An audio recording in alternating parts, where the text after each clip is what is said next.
send our very best to Bo Perbula. I mean, I hated seeing him injured.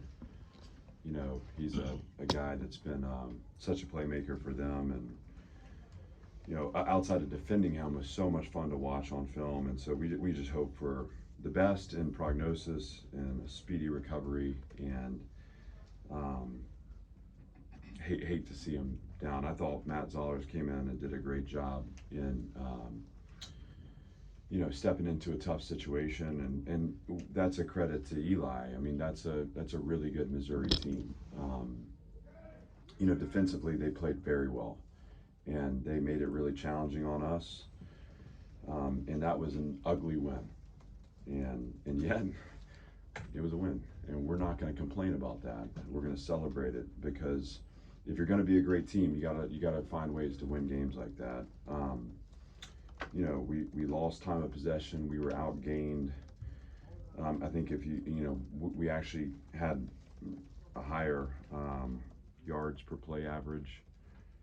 So there's some numbers there that go in our favor, but I think the biggest deal was they were 1 for 3 in the red zone, and so this was a defense that in the second half stepped up when we needed to.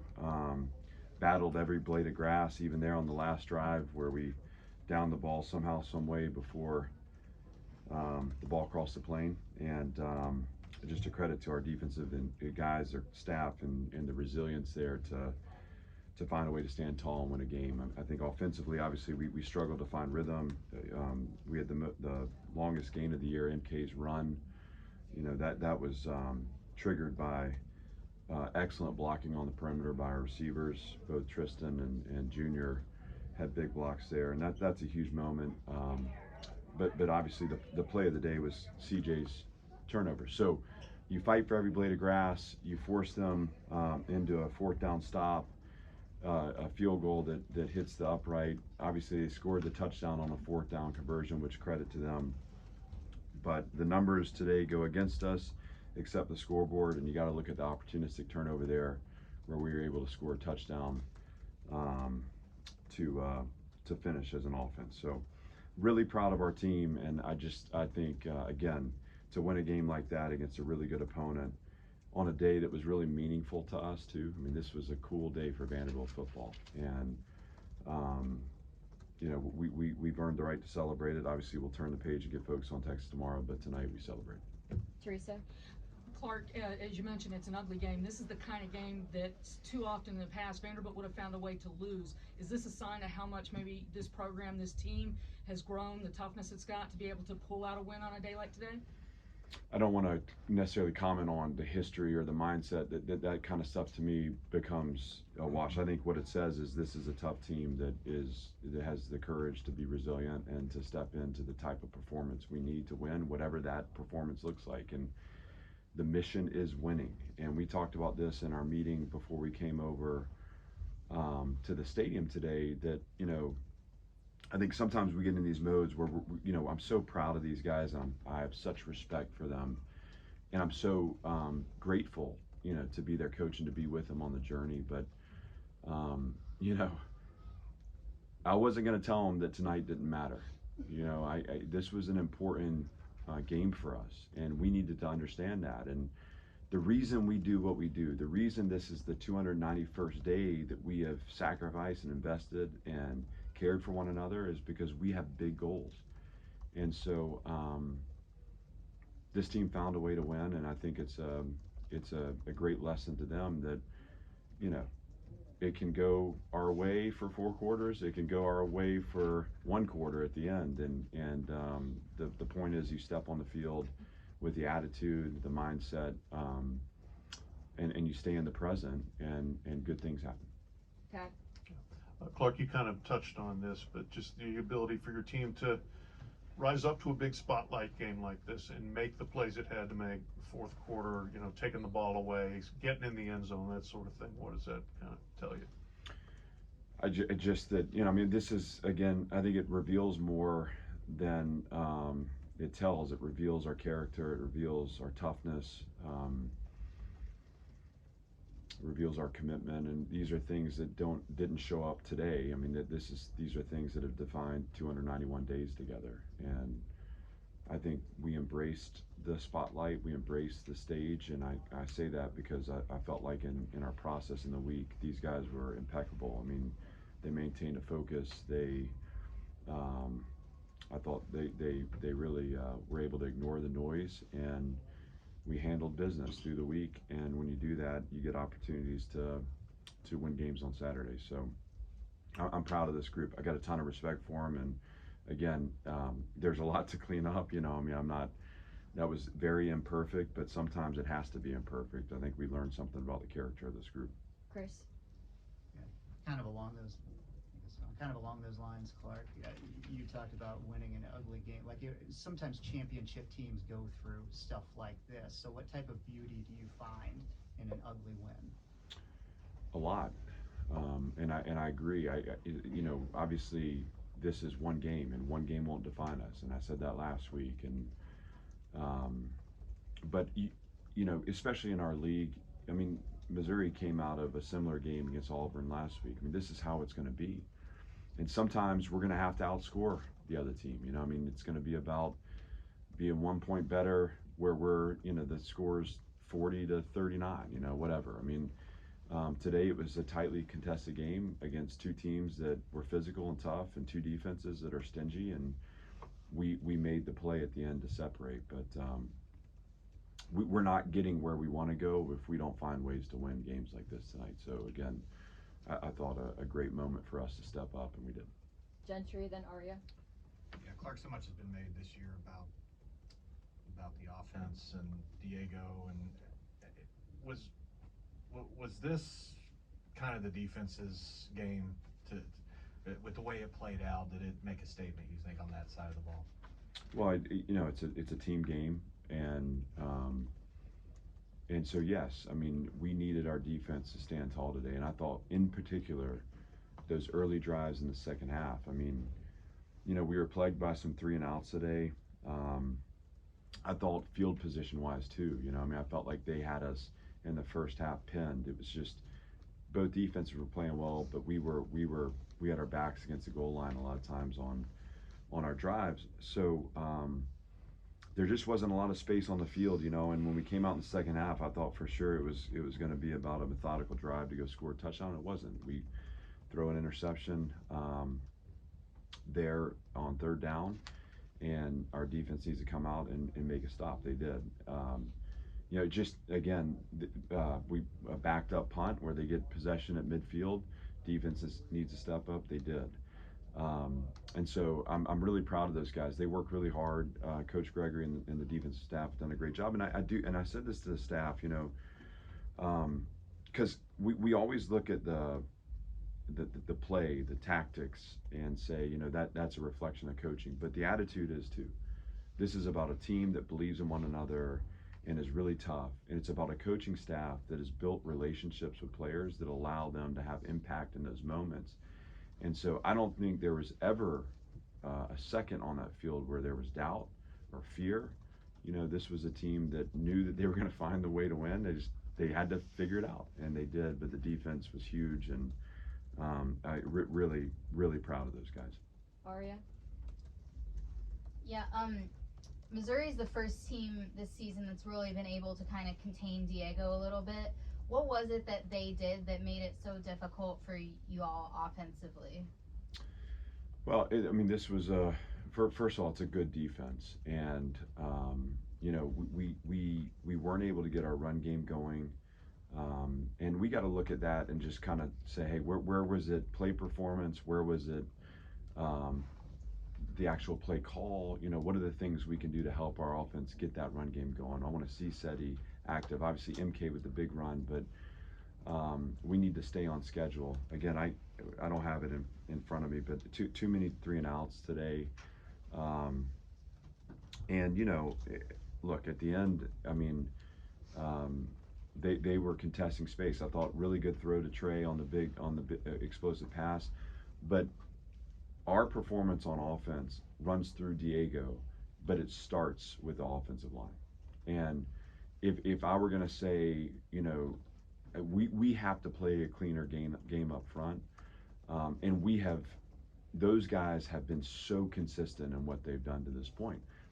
I thought we had some sloppy penalties, and we gave up the sack there early, and there just wasn't quite the space that we're used to having, that's allowed Diego to kind of play at his highest level. So a lot there, but on the whole, it's going to happen. Good teams can complement. Different phase needs to step up, and it was the defense's night tonight, and they did. We'll go to Pete and then Dylan. What's up, Clark? Congrats on the win. Thanks. Hey, game day was here today. You guys have poured so much in the program. I know you and Candace have worked together a lot on that. You also had a lot of big time recruits here today, and I'm aware you can't talk about them, but to get to the point that you guys are at, where you got a sold out stadium, game day's here, and then when you walk out of there, you're probably gonna go talk to one of the top high school players in the country. What's that say about what you built, but also about like where this whole thing is going? There's limitless potential, and we've worked really hard to care about this a lot before anyone else has, but what we've built can be sustained, and obviously we have all the plans and designs to take it further, and it's important that on a day where our program was celebrated, that we recognize too that there are things we need to do to keep pushing this forward, and we will, but there are a lot of really good players that are paying attention to what we're doing. And what's always been true about Vanderbilt since I've been here is the energy within the program, and the people within this program have always made the right impression. And before we had anything else, we had a heartbeat here, and now we've got proof of concept. And so I want to compliment our fans. I want to compliment the students. Obviously, I was able to go over to the game day set, and what an incredible celebration of Vanderbilt University. I understand we made the field goal, that's awesome. I just felt like they brought it. It was a great crowd over there. So much fun to see this community rally around the football program.